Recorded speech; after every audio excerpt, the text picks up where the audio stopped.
Yan. Kung makikita nyo guys, ayan, inaalis ng gardeners na yung mga halaman. So, ganyan dito sa Canada. At ako naman, ito, palaging nagda-drive. Hindi ako ngayon naggamit ng scarf kasi medyo mainit. So, naka-jacket lang ako kasi parang uulan. At yun, tingnan nyo.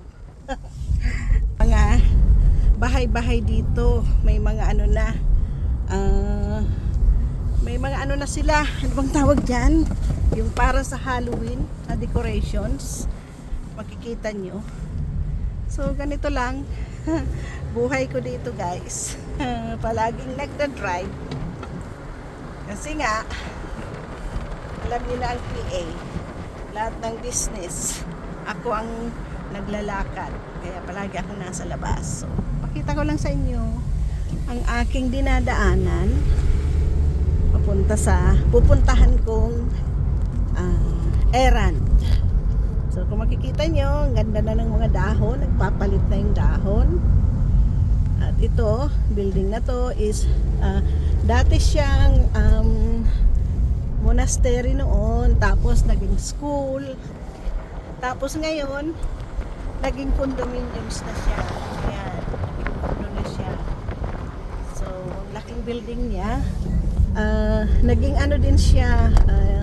Isa siya ng part ng University of Montreal na isang department, but ngayon is ibininta na. So, naging condominiums na siya. Siyempre mahal ang mga condos dito sa Montreal guys. Yan. Ito is grounds na siya ng University of Montreal. Isa to sa mga building nila.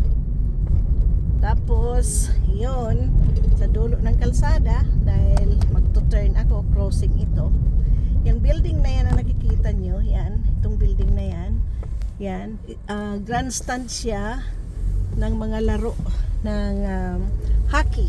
Alam niyo naman dito sa Canada, hockey ang games. At itong sa aking right side, nakikita niyo under construction sa harap mismo ng university.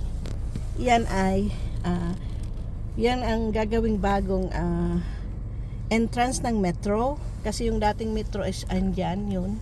Nakikita niyo yan, isa yan sa metro that under construction na guys. So, at isa pa, yung REM or train na papunta sa airport, kaya nila to inaayos, is from here magiging 10 minutes na lang ang takbo. So mas mabilis na ang travel time papunta sa airport.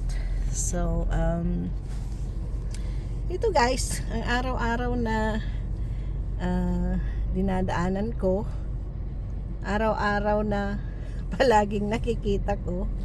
So, ngayon is minamadali nila ang mga construction dito. Ito nga, makikita nyo, mga naka-construction cone.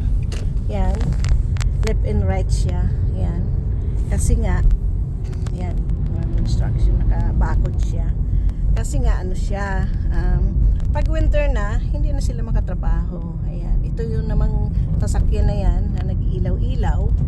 Yan naman ang naglalagay ng mga cone sa mga kalsada bago mag-start ng trabaho.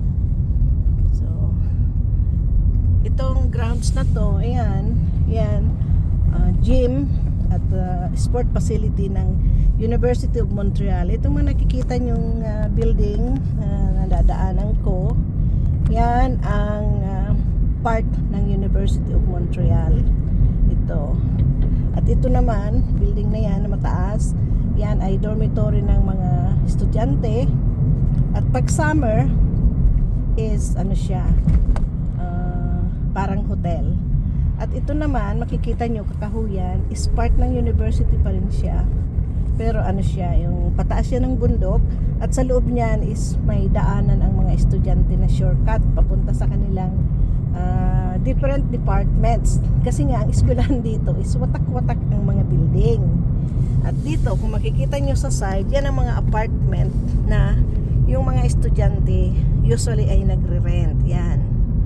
Nakikita nyo sa other side, mga buildings ng mga apartment. At dito naman sa side, yan, doon, yan, metro dyan sa banda dyan, na makikita nyo, naglalakad yung mga estudyante papunta sa metro, at yung iba naman papasok sa school. So ito, makikita nyo yan, ito, nasa crossing ako, at yung building na yan sa corner is ano siya, isang office yan ng university.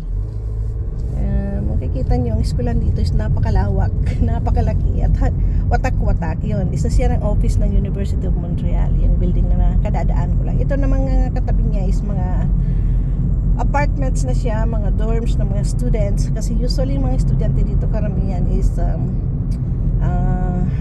exchange students pa yun, or student visa from different countries. Mostly makikita nyo is makikita nyo mga estudyante dito na pumupunta ay usually more on Chinese, mga Chinese.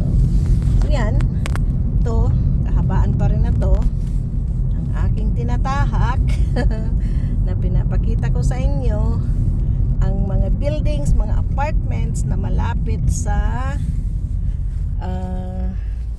malapit siya sa university. O ito, nasa crossing ulit ako. Papunta na ako sa main street. Ano pa siya? Yeah, main street na. So, mamaya ulit, pakita ko sa inyo ang dadaanan. Nakahinto lang ako. So, yun, kung makikita nyo, yun ang mga buildings na malapit sa school. Hindi ko lang siya nataon na usually ang daming estudyanteng nagtatawid dito at natatagalan kami na mag-ano ng mga drivers. So yan isa sa mga building, mga corner buildings na usually karamihan na nakatira is mga estudyante. So itong aking yung sasakyan na sunod sa akin hindi makatiis, hindi ako pinapauna, samantalang ako ang naka-priority nakauna. Ayan, makikita nyo yung mga estudyanteng tumatawid. At itong building naman na to sa corner is yun naman ang daycare center ng isang Garderie de Colibri. Yan ang ano niya, alam nyo naman dito, France. So yan, part nito ng mga building do is still part ng school. Yan, na dinadaanan ko pa. Ayan. So dito nga ako sa side mag-video para mas malinaw. Kasi kung hawak ko ang video, nahihirapan ako. So yun guys, makikita nyo yan, dadaanan ko is mga construction pa rin. So yun, at mayroon ditong pulis na nagtitiket. So yan, makikita nyo guys, yan,